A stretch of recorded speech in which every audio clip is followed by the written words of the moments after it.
And what about the other one was skin problems, skin rashes, acne. We got one back there. Good. Okay, we got a lot of consistencies here. Something else. Oh yeah, what else? Brain fog. Brain fog. I hear that all the time. What were we talking about? All right. So brain fog. I do. Brain fog is very common. Anyone else? Brain fog? Okay, lots of you. It's like, what were you? Yeah. It's like, what? Attention deficit? Someone yelled from the back, erectile dysfunction. So I immediately said, okay, raise your hand if you have erectile dysfunction.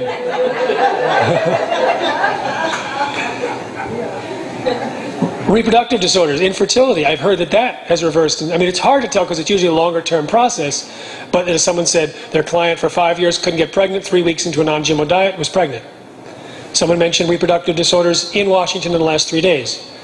It's all a blur. It's someplace. Maybe Rick, was it? I don't know if it was at our place. I don't know. It was probably in Bellingham. All right. So you get an idea. Now I want to put this together. Yeah. What about kidney? Kidney. Oh, one talk in California, and this woman said her husband had filtration numbers of 21, down from normal of 60. They were six points away from dialysis, and she was eating. Get this, she was already eating organic, local, and sustainable. She saw the numbers and said, oh my God, the local and sustainable may not be organic. I'm just going to have organic, no matter where it's from. I'm just going to have organic. And the numbers started to go up. And they got to 50. It took a while, several months. And went to the doctor, and the doctor said, what are you doing? And she said, we just switched to all organic. The doctor said, that's probably why. At the same lecture, someone said, I had 3 kidney transplants. And finally, my kidneys got better when I switched to non-GMO. Now, if you look at the Seralini study, they fed rats genetically modified Roundup Ready soy, Roundup Ready corn, or just Roundup. They had the Roundup Ready corn that had been sprayed with Roundup, they had the Roundup Ready corn without Roundup, and they had the Roundup without the corn. All 3 ended up with kidney damage, and liver damage, and pituitary damage, and early death, and multiple massive tumors. Huge, up to 80% of the female rats, mostly mammary gland, breast tumors, up to 50% of the male rats. Kidney and liver problems were found in a study that looked at 19 different rat studies. In fact, if you look at the animal studies in general, as the American Academy of Environmental Medicine did, they categorized the problems. Kidney damage, liver damage, reproductive disorders like infertility, gastrointestinal, immune, accelerated aging, dysfunctional regulation of cholesterol and insulin. Do any of these sound familiar, having just gone through our list of symptoms that got better? We heard the gastrointestinal, we heard the immune, we heard the reproductive, we heard the organ damage.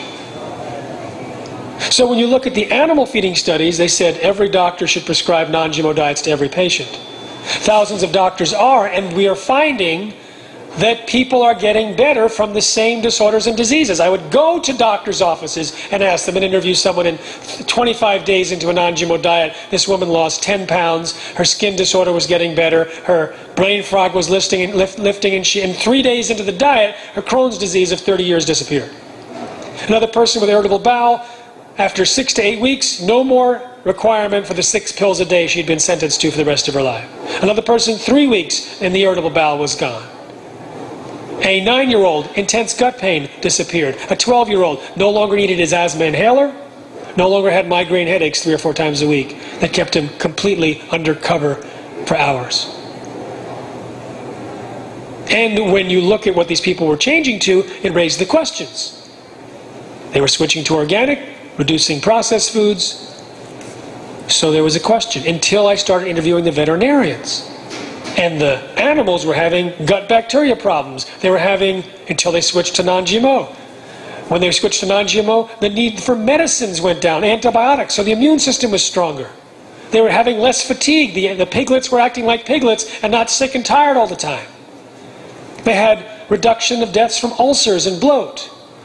less birth defects, increased conception rate, matching with the human conditions, higher litter size, which doesn't always translate. Yeah, thank heavens, right. Speaking as a mother and a grandmother, yes, we don't have litters, fortunately. So we see a pattern of the animal feeding studies, humans getting better, livestock and pets getting better, and increases in incidence of these diseases in the United States. And if you look at the specific toxins that GMOs have in them, the Bt toxin and the Roundup, they would predispose us for these same conditions. So it really is an indicting pattern. And people get better quickly. How many noticed an improvement within the first week? Raise your hand. Within the first month. Longer than a month before you notice something. So most of you were within a month. I asked Emily Lindner, what's the response? She says, well, mental conditions usually right away. Immune system issues like allergy and asthma, 3 to 7 days. Gastrointestinal can take a month, but can also take up to 2 years to repair. She had instructed 5,000 people to avoid GMOs, so she had it down. And she didn't speak like a scientist. You know how scientists speak? Converging lines of evidence suggest that I might be chilly. They don't say anything definite. They were definite. The doctors I interviewed, I mean, they were like, this is a major problem. Especially the pediatricians, because they're seeing a whole new wave in the children who are most at risk. Absolutely, children are most at risk. In fact, even the young mice in a study that were fed Bt corn, they had massive immune system responses, followed by the older mice. And the adult mice didn't have much different. It was the young, really vulnerable mice that had IgG, IgE, cytokines, all sorts of things. And so what are we seeing now? Generation RX, generation ADHD, generation autism. The pediatricians are saying so many kids are allergic to every food group, failure to thrive, constantly cranky and crying, really complicated diseases. And if you look at the GMOs, I mean, there's a lot more we haven't talked about. One of the things that Roundup knocks off is the proper functioning of the P450 cytochrome pathway, which helps detox. So if you happen to have any chemical in your body that would normally detox, add Roundup and it might not detox. It might stick around, causing greater poisoning. And this stuff in very small concentrations is dangerous. I talked to this scientist who just published a study on, or a paper on Roundup. I said, why did you get involved? He said, well, actually I was using Roundup, I was spraying it, and I had all sorts of symptoms, gastrointestinal, we described some of them, and then I was spraying coyote urine to keep the deer out, creating a border. Ran out of the coyote urine, tried my own. It was killing the weeds. I want the movie rights. The man who peed on weeds. He stopped spraying.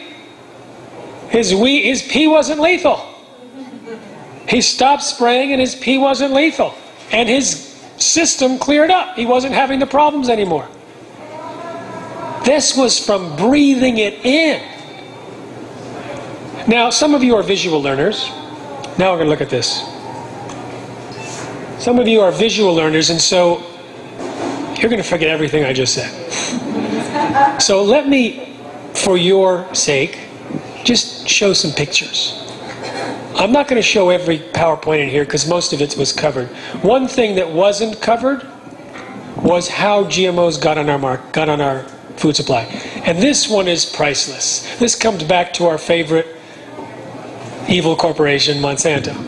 I have to thank Monsanto and the FDA. They have such good material for us. So, you know, Monsanto and the FDA, they're really kind of like this.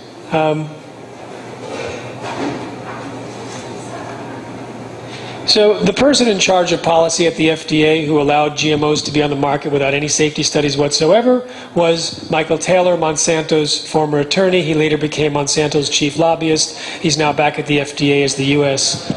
food czar. Now, most of you know that. People, listening on the YouTube may just say, "What did you just say?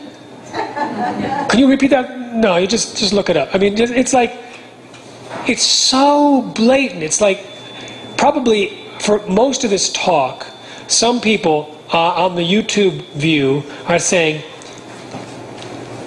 if it's so bad, how come it's on the market? Huh? How come the FDA approved it?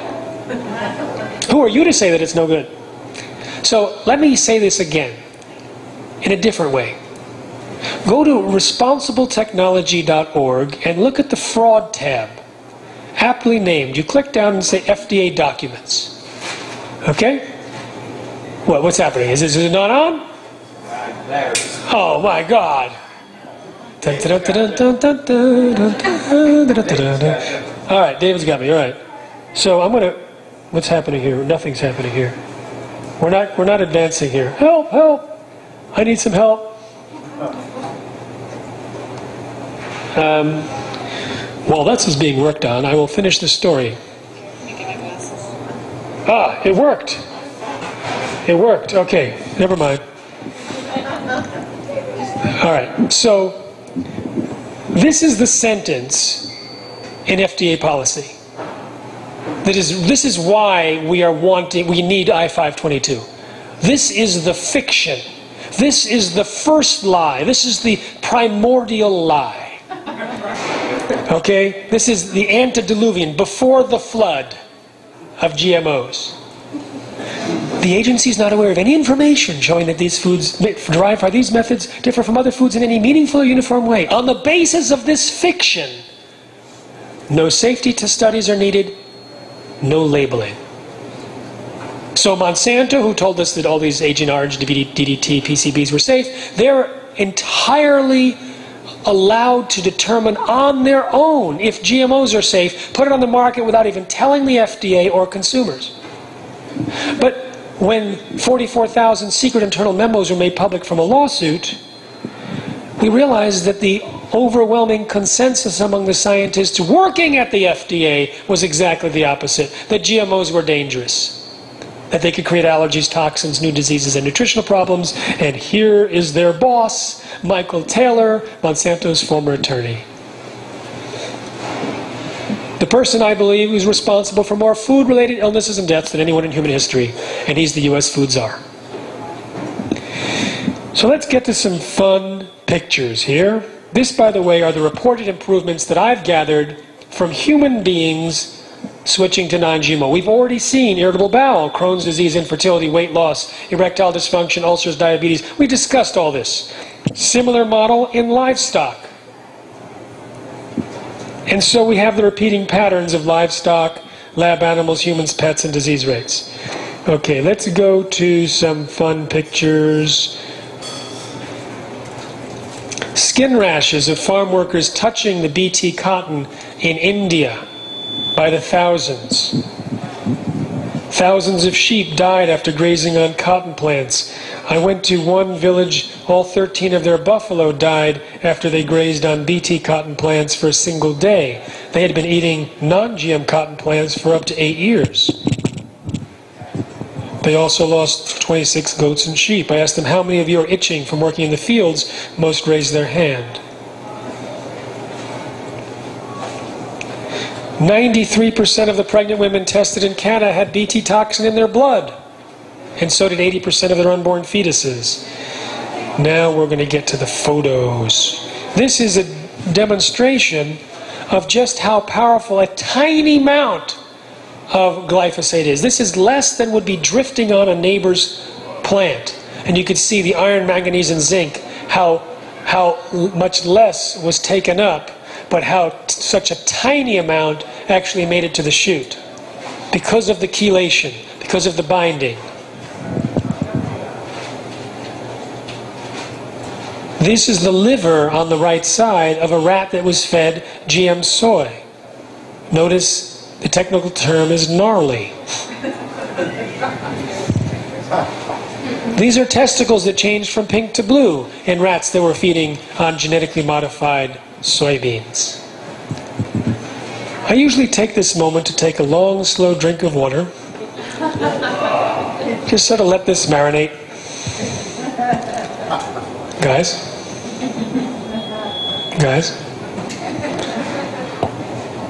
And the women also, rats fed GM soy, changes in the uterus and ovaries. Also, mice had damage to the young sperm cells. The embryos function differently when the parents ate GM soy compared to non-GM soy. More than half the babies died within 3 weeks when the moms were fed GM soy compared to non-GM soy of only 10% death rate. They were also smaller on average and couldn't reproduce. Here, hamsters, by the third generation, most were sterile, some had hair growing in their mouths. Here's my favorite, Moe and Curly. The rats that are suffering from massive multiple tumors after being fed either Roundup or Roundup Ready corn or the two combined. Stomachs. On the right, the stomach of pigs fed GM crops. Notice the inflammation. We talked about inflammatory diseases. So here's where I want to go. These are my favorite new additions to my PowerPoint. I'm going to put them up online for everyone to download soon. Death from senile dementia. Now take a look at this line here. This is a line of glyphosate, how it increases dramatically, and just around that time, deaths from senile dementia go up. So the correlation here of 0.9908, that's pretty significant. You can ask Rick about that. He's a scientist doctor. He was on faculty at Stanford.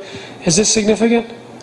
It's a significant correlation, which begs the question that it must be investigated. Yeah, so in other words, you can't infer causation from correlation, but you can investigate, which is what they don't do. Yes, and any epidemiologist would say that this absolutely has to be investigated. So epidemiologists say it has to be investigated. It's a no-brainer. I'm just repeating for everyone here. Okay, this is deaths from Parkinson's, and it's tracked not only to glyphosate, but also to percentage of GE corn and soy. Here is new cases of diabetes diagnosed annually. This is the trend line here, okay, what's happening before it was introduced. So if you remove the trend line, this is what the chart looks like.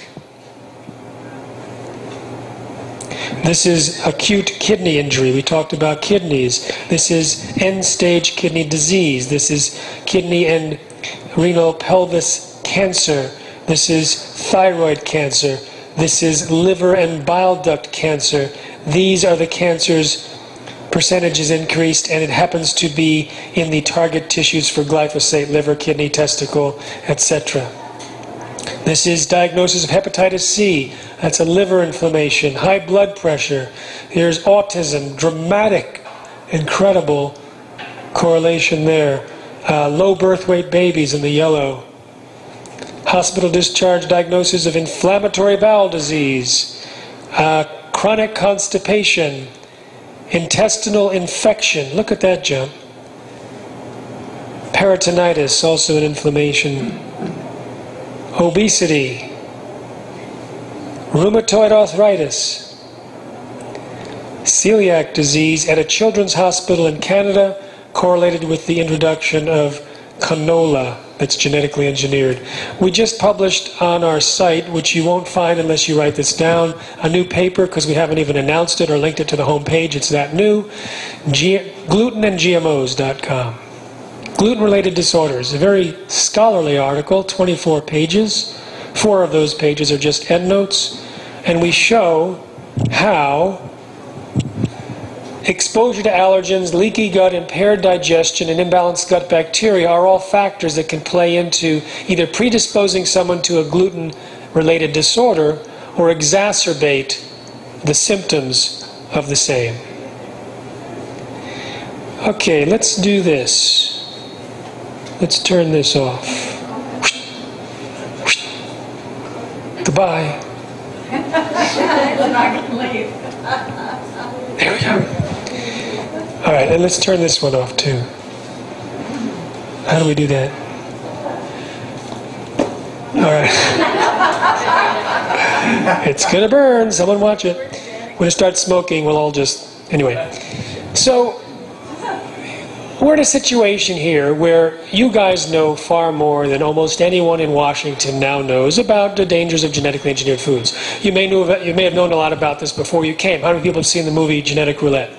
All right, so most of you. So that's the fastest conversion tool for behavior change. What's happening now is very interesting. We're at a completely different position than we were when I started 17 years ago, and a completely different position than we were a year ago. In fact, the failure of Prop 37 ignited the whole country to say, what? It was a collective, what? And 37 states got organized, 26 of them introduced legislation or a ballot initiative for labeling. It's like, what up, California? And like, I want to say, we hope that Washingtonians are smarter than Californians because they fell for the lies in California. At least 51% of them did. But people are getting more educated and more alerted and changing their diet by the millions. We have non-GMOshoppingguide.com and an iPhone application, Shop No GMO, more than 1 million users. In fact, the group of foods that expanded more than any other last year was non-GMO labeled products. Increased 26% in sales. Target's going to have their home brand non-GMO in 2014. Ben & Jerry's by 2014. Chipotle's as soon as they can find non-GMO soy. There is a huge tipping point underway. We have tipped the natural food industry. If it hadn't tipped before March, when Whole Foods said it was going to require labeling, and then announced to the press that when a product becomes non-GMO project verified, it increases sales by 15 to 30%. Those who didn't become non-GMO are thinking, where have all the market shares gone? Long time. So it's like they're wondering, oh my God, I am so late to the game. So hundreds of companies are rushing. We're about to have the big showdown in the aisles of Walmart and Safeway when a non-health food brand becomes non-GMO. The clock starts ticking. So what's happening with I522, the timing is amazing because what you're doing is you're pouring gasoline on an existing fire. People are already aware by droves about the dangers of GMOs. Now, a tipping point does not require 51%. A vote does. So the strategy is different. But they're really helping each other. All the non-GMO eaters that realize, I don't want to go near this stuff, they're here in this room. They're part of your volunteer force. You watch Genetic Roulette and says, where do I sign? What can I do? Then those who are working for educating the consumers about labeling, it also inspires people to say, well, what's up with GMOs? Why would I be concerned about them? They follow through and go, oh my God, I've been putting that in my children's bodies? Maybe that explains this disease or this disorder. And then you have, as my dear friend Pam says, the victory. What's on the other side of a victory for a labeling bill? The tipping point on steroids. That's your words. Because 53% of Americans say they would avoid GMOs if labeled. I personally believe and hope that the companies would rather remove GMOs than admit that they use them. Now, in reality, if there's an avalanche against GMOs in the United States, you'd have Nestle's and Unilever and all these companies removing GMOs here like they already did in Europe in 1999. And what happened in 1999 to all those prices? Nothing. No increase in prices for consumers. The same company that's been selling non-GMO stuff over there and GMO stuff over here will simply tell the supply chain, now we want non-GMO soy and corn, so they'll grow more seeds in South America, they'll grow them in the spring of 2014, and by the harvest of 2014, we'll probably see Cargill and ADM create massive corn wet mill plants to be totally non-GMO. Same with the soy plants, totally non-GMO. So they're going to flood, they're going to have a whole new wave of non-GMO soy and corn derivatives so that the companies can still use even the same ingredients that they're using. They don't have to change their recipes. Just to accommodate us. Because we're at the top of the food chain.